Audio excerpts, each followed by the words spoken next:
اس programme کے اخراجات جو اسمر منسٹریز کے دوست اور پارٹنرز ادا کرتے ہیں۔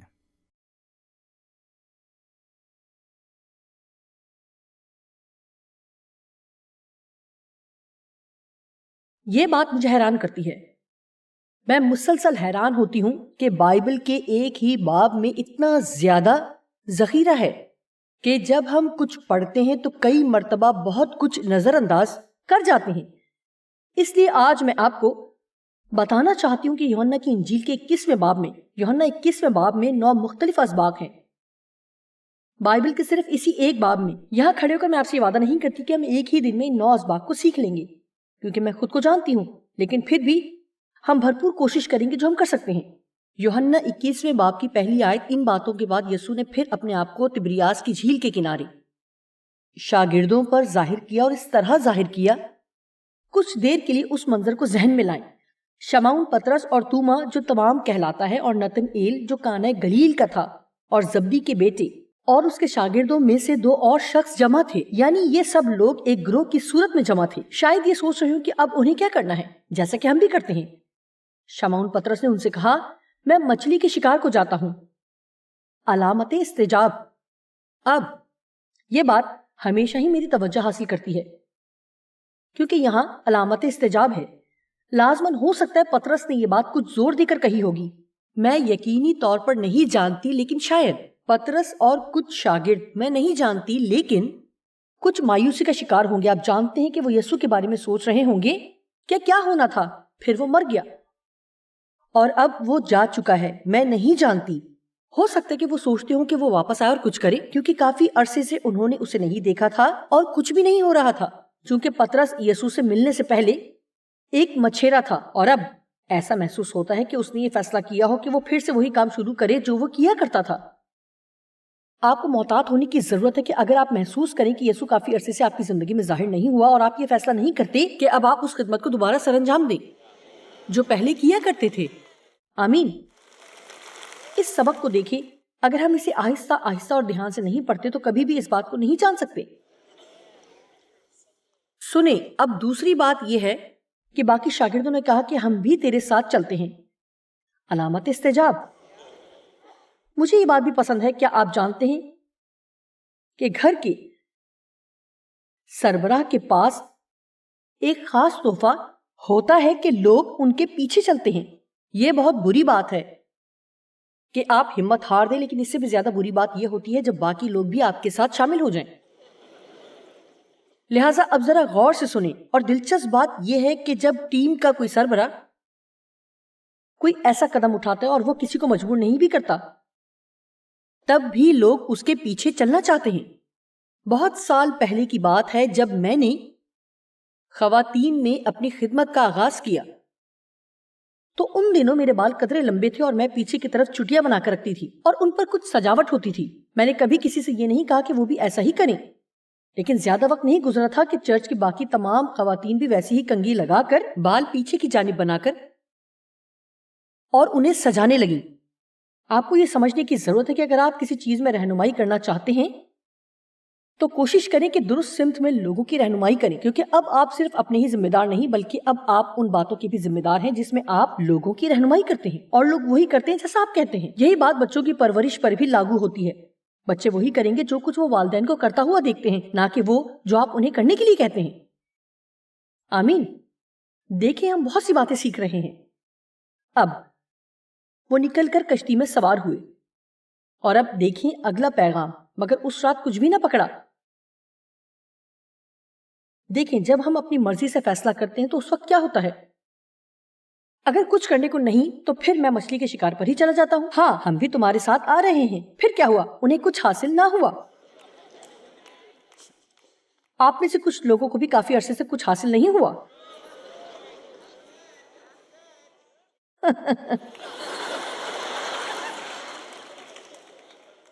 اور آپ سمجھ نہیں پا رہے کہ خدا ہمارے منصوبے کو برکت کیوں نہیں دے رہا۔ سنیں، ضروری نہیں کہ خدا ہمارے منصوبے کو برکت دے۔ خدا کا منصوبہ پہلے ہی سے بابرکت ہے۔ سنیں، ہو سکتے کہ آج کسی کو اپنی زندگی میں کچھ تبدیلی کرنا پڑے۔ اور حالات پہلے کی نسبت آپ کے لیے بہتر ہو سکتے ہیں۔ میں ہرگز آپ کو یہ مشورہ نہیں دے رہی کہ آپ 3 دن تک دعا کریں تاکہ فیصلہ کر سکیں کہ مچھلی پکڑنے جانا ہے یا نہیں۔ دیکھیں، ہم سب بہت سے کام کرتے ہیں جنہیں کرنا ہمیں بہت پسند ہے، لیکن یہاں ایک اصول ہے جو ہم کھونا نہیں چاہیں گے، اور وہ یہ ہے، امثال کی کتاب میں لکھا ہے، مجھے یہ بات پسند ہے، اپنی سب راہوں میں اس کو پہچان۔ میرا خیال ہے کہ اس طرح سے دن کا آغاز کرنا اچھا ہے کہ اے خداوند، آج کے دن کے لیے میرا یہ منصوبہ ہے، لیکن اگر میرا منصوبہ تیری مرضی کے مطابق نہیں ہے تو مجھے ایسا کرنے سے روک دے اور فضل دے کہ میں تیری ہدایت کے مطابق جیسا تو چاہتا ہے چل سکوں۔ آمین۔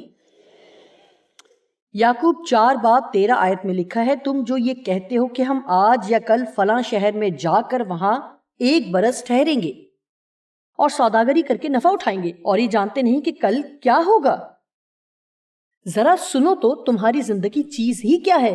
بخارات کا سا حال ہے، ابھی نظر آئے ابھی غائب ہو گئے۔ کیسا لگتا ہے کہ ہم بہت اہم ہیں؟ کیا لگتا ہے؟ اکثر جب میں اس آیت پر کلام سناتی ہوں تو ایئر اسپرے بھی ساتھ لاتی ہوں اور ایک مرتبہ اسپرے کرتی ہوں اور پھر اسے ہوا میں تحلیل ہوتا ہوا دیکھتی ہوں اور کہتی ہوں ہماری زندگی بھی ایسی ہی ہے۔ میرا مطلب ہے کہ ابدیت کی روشنی میں زمین پر ہماری زندگی کے جو ایام ہیں خدا کے مقابلے میں ہماری اہمیت کچھ بھی نہیں ہے۔ اس کا یہ مطلب نہیں کہ ہم خدا کی نظر میں اہم نہیں ہیں، یقیناً ہم اس کے لیے قابل قدر ہیں، لیکن یہاں وہ صرف ایک نقطہ سمجھانا چاہ رہا ہے کہ ہم اپنی زندگی کے مالک نہیں ہیں۔ آپ اتنے اہم نہیں ہیں جتنا آپ خود کو سمجھتے ہیں، نہ ہی آپ اتنے ہوشیار ہیں جتنا آپ خود کو سمجھتے ہیں، لہٰذا اپنے منصوبے بنا کر ان پر برکت مانگنے کے بجائے بہتر ہوگا کہ تم اپنی رفتار دھیمی کر کے یہ کہنا شروع کرو۔ 15ویں آیت میں لکھا ہے، اگر خداوند چاہے تو ہم زندہ بھی رہیں گے اور یہ یا وہ کام بھی کریں گے، مگر تم اپنی شیخی پر فخر کرتے ہو، ایسا سب فخر برا ہے۔ لہٰذا شاگردوں کا اپنا منصوبہ تھا، لیکن منصوبہ کامیاب نہ ہو سکا اور ساری رات ان کے ہاتھ کچھ نہ آیا۔ 4 آیت، اور صبح ہوتے ہی یسوع کنارے پر آ کھڑا ہوا، مگر شاگردوں نے نہ پہچانا کہ یہ یسوع ہے۔ یہ کیسے ہو سکتا ہے کہ یسوع واو ہمارے درمیان ہو اور ہم اسے نہ پہچانیں کہ یہ یسوع ہے؟ لیکن ایسا ہر وقت ہوتا ہے۔ میں یہاں زیادہ مذہبی بننے کی کوشش نہیں کر رہی، لیکن میرا خیال ہے کہ ایمانداروں کو لفظ قسمت استعمال نہیں کرنا چاہیے۔ ہاں، یہ تو میری قسمت تھی۔ نہیں، خدا نے آپ کو فضل دیا تھا، آپ بابرکت ہیں، لیکن دنیا کے لیے قسمت ہے۔ ہم خوش قسمت نہیں ہیں۔ یہ تو حسن اتفاق تھا۔ نہیں، میرے خیال میں ایسا بالکل نہیں کیونکہ ہر قدم پر خدا ہمارے ساتھ ہوتا ہے۔ آپ جانتے ہیں کہ یہ پہلا موقع نہیں تھا کہ شاگرد یسوع کے سامنے کھڑے تھے اور وہ نہیں جانتے تھے کہ وہ یسوع تھا۔ آپ سوچتے ہوں گے کہ حقیقت میں یہ لوگ جسمانی طور پر ہر وقت یسوع کے ساتھ رہے، انہیں اس کو پہچاننے میں مشکل نہیں ہو سکتی تھی۔ ایک دعا جو میں کرتی ہوں کہ خداوند جب تو میری زندگی میں کچھ کرے تو میں اسے کھو نہ دوں۔ میں ان چیزوں کو کھونا نہیں چاہتی جنہیں خدا خاص طور پر میری زندگی میں کرتا ہے، کیونکہ میرا خیال ہے کہ یہی وہ خاص حصہ ہے جو ہماری زندگی کو خاص بناتا ہے، کہ خدا کو ہماری زندگی کی ہر چھوٹی سے چھوٹی تفصیل کی فکر ہے۔ کیا میں آپ کو بتا سکتی ہوں کہ کوئی بھی ایسا کام نہیں ہے جو آپ کرتے ہیں اور خدا اس میں دلچسپی نہ رکھے، اور نہ ہی ایسی کوئی جگہ ہے جہاں آپ جائیں اور خدا وہاں نہ ہو۔ آپ کبھی بھی اکیلے نہیں ہیں۔ در حقیقت ان دنوں میں ایک پیغام تیار کر رہی ہوں کہ آپ کبھی بھی اکیلے نہیں ہیں۔ جی ہاں، پچھلے ہفتے میں نے کچھ پڑھا اور میں بہت متاثر ہوئی۔ ایک خاص خادم جس نے اپنی زندگی میں بہت بڑی کامیابی حاصل کی تھی اور بہت زیادہ کام سر انجام دیا تھا، کسی نے اس سے پوچھا کہ زندگی کے آخری حصے میں آپ نے یہ سب جو کیا ہے کیسے کر لیا ہے؟ خادم نے جواب دیا، آپ کو یاد رکھنا چاہیے میں اکیلا نہیں تھا بلکہ وہ میرے ساتھ ہے۔ کیا یہ اچھی بات نہیں ہے کہ وہ ہمارے ساتھ ہے؟ ہم اکیلے نہیں ہیں، وہ ہمارا مستقل ساتھی ہے۔ اب 5ویں آیت، حقیقتاً یہ بہت ہی پیاری ہے. یسوع نے کہا بچوں پیارو تمہارے پاس کچھ کھانے کو ہے؟ کیا تم نے کھانے کے لیے کچھ شکار کیا؟ کیا آپ جانتے ہیں دوسرے الفاظ میں وہ انہیں بیٹا نہیں کہہ رہا جو کہ پختگی کی نشانی ہے، بلکہ وہ انہیں بچہ کہہ کر مخاطب ہوا، جس سے صاف ظاہر ہوتا ہے کہ وہ ابھی تک بچے تھے کیونکہ وہ ابھی تک اپنے ہی منصوبے کے تحت کام کر رہے تھے. سنیں، کیا کسی کو یہ بات سمجھ آ رہی ہے؟ مجھے یہ بات بہت پسند ہے کیونکہ لگتا ہے کہ یسوع کہنا چاہ رہا ہے کہ اچھا کیا تم کامیاب ہو گئے ہو؟ بہت سالوں تک میں اپنے شوہر کو بدلنے کی کوشش کرتی رہی اور اسے وہ بنانا چاہا جو میں چاہتی تھی کہ وہ ہوں، اور پھر بالآخر ایک دن، دیانتداری کی بات ہے کہ ڈیو کو ہمیشہ ہی کھیل بہت بہت بہت پسند ہے، لیکن میری پرورش ایسی نہیں ہوئی تھی. میرے باپ کو کھیل کود پسند نہیں تھا اور میری پرورش بھی اسی طرح ہوئی تھی. اگر باپ کو ہی پسند نہیں تو کسی کو بھی پسند نہیں ہو سکتا. لہٰذا مجھے کھیل کود سے کوئی رغبت نہیں تھی، اسی لیے مجھے یہ پسند نہیں ہے. میں نہیں چاہتی تھی کہ ڈیو ایسا کرے. میں دوسروں کو تو نہیں جانتی، لیکن میرے ساتھ یہ مسئلہ تھا کہ جو مجھے پسند نہیں تھا وہ ڈیو بھی پسند نہ کریں. جبکہ وہ گولف کھیلتے، فٹ بال دیکھتے، وہ بیس بال دیکھتے، وہ باسکٹ بال دیکھتے، انہیں ٹینس بھی پسند ہے، باؤلنگ بھی پسند ہے، یعنی جو بھی چیز گھومتی ہے اچھلتی ہے وہ انہیں پسند ہے. آمین. میری کوشش ہوتی کہ وہ ان چیزوں کو پسند نہ کریں، وہ یہ بھی پسند نہ کریں، وہ بھی پسند نہ کریں. ایک دن وہ فٹ بال میچ دیکھ رہے تھے اور بیس بال میچ کی کمنٹری سن رہے تھے اور گولف کی ہاکی کو پالش بھی کر رہے تھے، اور میرا بہت ہی تیز دماغ اتنے سالوں کی مصیبت کے بعد بالآخر سوچنے لگا کہ جو کچھ میں کر رہی ہوں اس کا کوئی اثر نہیں ہو رہا. شاید میں یہ کہہ سکتی ہوں کہ آج جو آپ کر رہے ہیں کیا یہ فائدہ مند ہے؟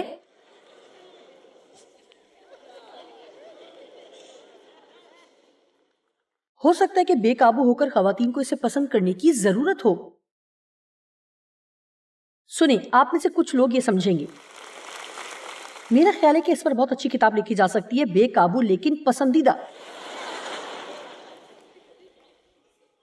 بالفاظ دیگر اس نقطے پر پہنچنا کس قدر شاندار بات ہوگی کہ ہم جان لیں کہ ہمارے اندر دنیا کو اپنی مرضی سے چلانے اور دنیا میں موجود ہر شخص سے اپنی مرضی کا کام کروانے کی قابلیت نہیں ہے. او میرے خدا، میں سوچتی ہوں کہ اگر ہم کسی دوسرے کے کیے گئے کام پر اپنی رائے دیے بغیر کوئی دن گزاریں تو وہ دن کیسا ہوگا؟ لڑکوں، بچوں، کیا تمہارا منصوبہ کامیاب رہا؟ نہیں، یہاں کوئی علامت استجاب نہیں ہے. اس نے ان سے کہا کشتی کی دہنی طرف جال ڈال لو تو پکڑو گے. آج آپ میں سے کسی کو ضرورت ہے کہ وہ کشتی کی دہنی طرف جال ڈالے، کیونکہ آپ کشتی کی غلط طرف جال ڈالے ہوئے ہیں اور کچھ ہاتھ نہیں آ رہا.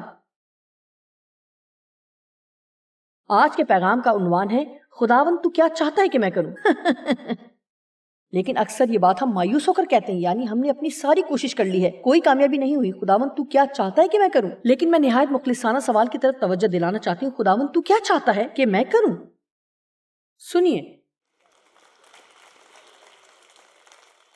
اگر آپ کو یہ کرنا پسند نہیں تو میں دوبارہ کہہ سکتی ہوں، خداوند تو کیا چاہتا ہے کہ میں کروں؟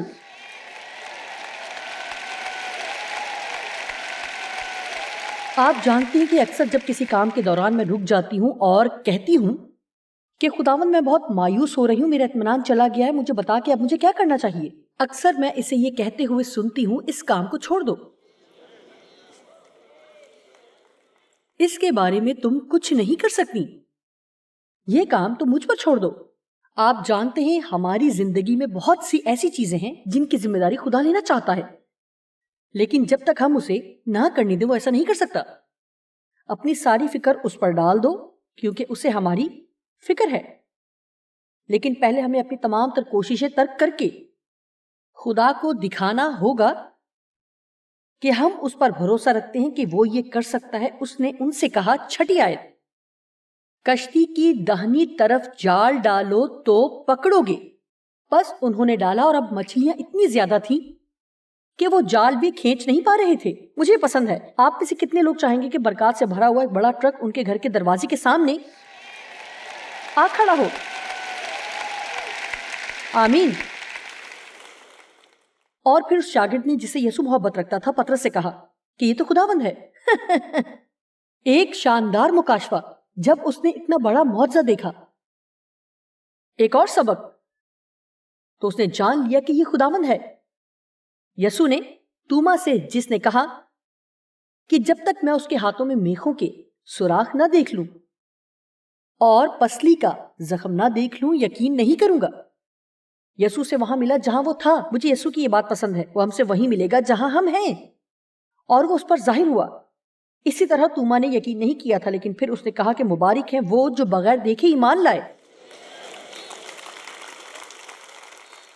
جب آپ کو شفا مل جائے تو اس وقت پرجوش ہونا آسان ہے۔ جب آپ کے لیے معجزہ ہو جائے، جب آپ کی مشکلات دور ہو جائیں تو جوش میں آنا آسان ہے، لیکن یہ نہ بھولیں کہ جب آپ اس کی گواہی دینے کی تیاری کے مراحل سے گزر رہے تھے تب حالات کیسے تھے۔ گواہی اسی وقت بنتی ہے جب پہلے آپ امتحان میں سے گزرتے ہیں۔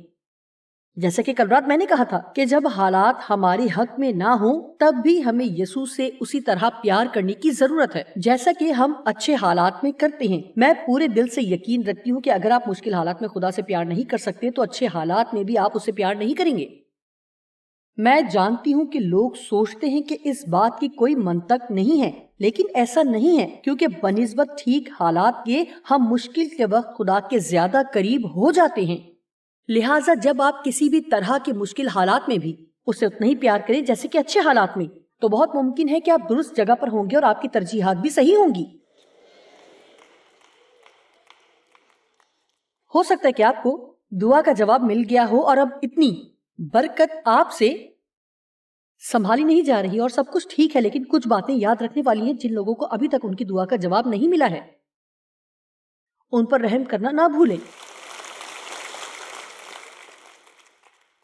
یہ مت بھولیں کیونکہ اب آپ کو معجزے کی ضرورت نہیں، تو پہلے کی طرح ہر لمحہ آپ کو یسوع کی ضرورت نہیں رہی۔ لہٰذا آپ کو یاد ہے کہ جب اس نے کہا کہ تم اسے جدا ہو کر کچھ نہیں کر سکتے تو اس کا مطلب بھی وہی تھا۔ آمین۔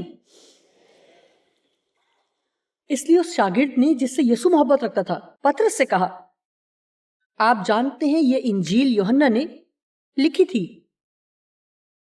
اور وہ مسلسل اپنی شناخت کرواتا ہے کہ میں وہ شاگرد ہوں جس سے یسوع محبت رکھتا تھا۔ میں بھی کچھ پطرس جیسی ہی ہوں۔ پطرس شاید اس کے بارے میں بتاتا ہو، میں ہوں وہ شاگرد جس سے یسوع محبت رکھتا تھا۔ ہیں تم خود کو کیا سمجھتے ہو؟ یوحنا کو اس قدر اعتماد کیوں تھا؟ باقی شاگردوں کی نسبت اس کا دھیان یسوع کے لیے اپنی محبت پر نہیں بلکہ اس کے لیے یسوع کی محبت پر تھا، اور اس نے سب کو پیچھے چھوڑ دیا۔ آمین۔ یہ ایک اور پیغام ہے۔ اس شاگرد نے جس سے یسوع محبت رکھتا تھا پطرس سے کہا، یہ تو خداوند ہے، اور شمعون پطرس نے یہ سن کر کے خداوند ہے کرتا کمر سے باندھا کیونکہ ننگا تھا اور جھیل میں کود پڑا۔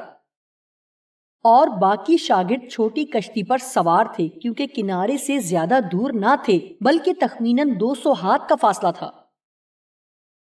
وہ مچھلیوں کا جال کھینچتے ہوئے آ رہے تھے۔ جس وقت کنارے پر اترے تو انہوں نے کوئلوں کی آگ دیکھی اور اس پر مچھلی پکتی ہوئی اور روٹی دیکھی۔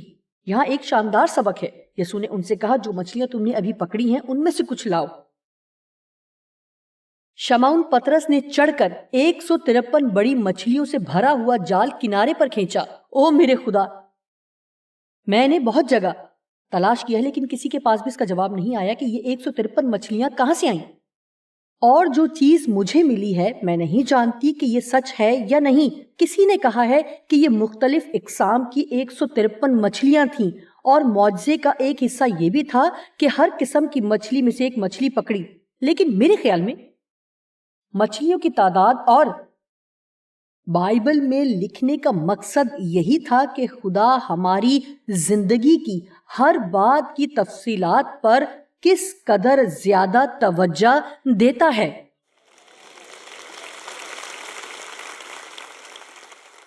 میں احبار اور گنتی کی کتاب میں پڑھ رہی تھی، یا یوں کہنا چاہیے کہ میں احبار اور گنتی کی کتاب پڑھنے کی کوشش کر رہی تھی، اور فن پاروں کی اور خیمہ گاہ کی، جی، اور کاہنوں کی جو تفصیلات درج ہیں کہ وہ کیسے لباس پہنے۔ میرا مطلب ہے کہ ہر چیز کی اتنی پیچیدہ تفصیلات۔ اور پھر جب آپ نئے عہد نامے میں داخل ہوتے ہیں اور بائبل میں لکھا ہے کہ اس نے ہمارے سر کے بال تک گن رکھے ہیں۔ ہاں، کچھ لوگوں کے لیے خدا کو زیادہ محنت نہیں کرنا پڑتی جتنی کہ بعض دوسرے لوگوں کے لیے کرنا پڑتی ہے۔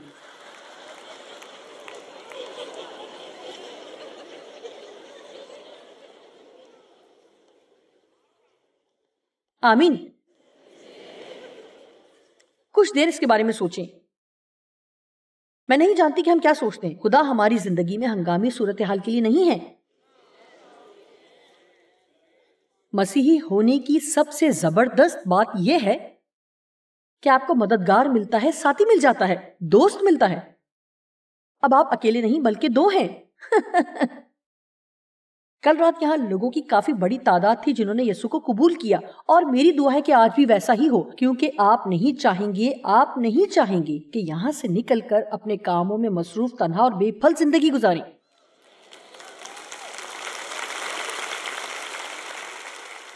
آج کے دن بہترین موقع ہے کہ اپنے آپ کو خداوند کو دیں اور مان لیں کہ آپ اپنی زندگی کو ٹھیک طرح سے نہیں گزار پا رہے۔ یسوع کو کہیں کہ وہ بھاگ دوڑ سنبھال لے۔ آمین۔ اس سے کہیں کہ وہ آپ کی زندگی میں آئے اور اسے سنبھالے۔ مجھے یہ 13ویں آیت بہت پسند ہے۔ میں جب بھی یہ پڑھتی ہوں تو سر ہلاتی ہوں۔ یسوع آیا اور روٹی لے کر انہیں دی اور اسی طرح مچھلی بھی دی۔ شاید آپ نے غور نہیں کیا کہ یسوع نے انہیں یہ ناشتہ بنا کر دیا تھا۔ کیا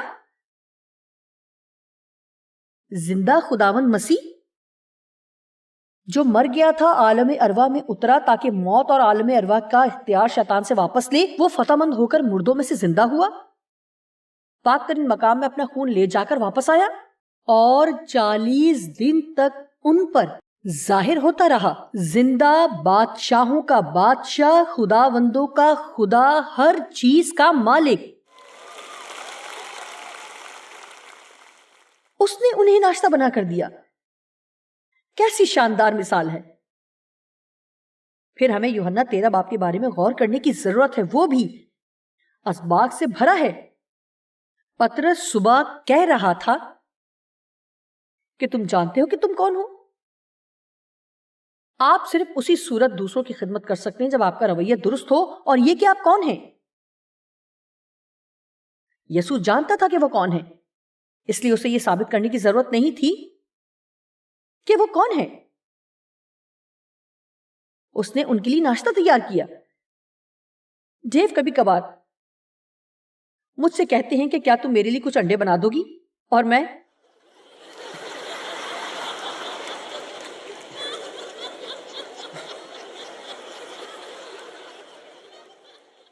میرا مطلب ہے کہ جب بچے چھوٹے تھے تو میں بہت سے کھانے پکایا کرتی تھی، اور اب کافی عرصے سے میں یہ کام نہیں کرتی، اور اب اس مقام پر میرا خاندان بہت خوش ہے۔ لیکن جب کوئی ناشتہ بنانے کی بات کرتا ہے تو میرا رویہ یسوع جیسا اچھا نہیں ہوتا۔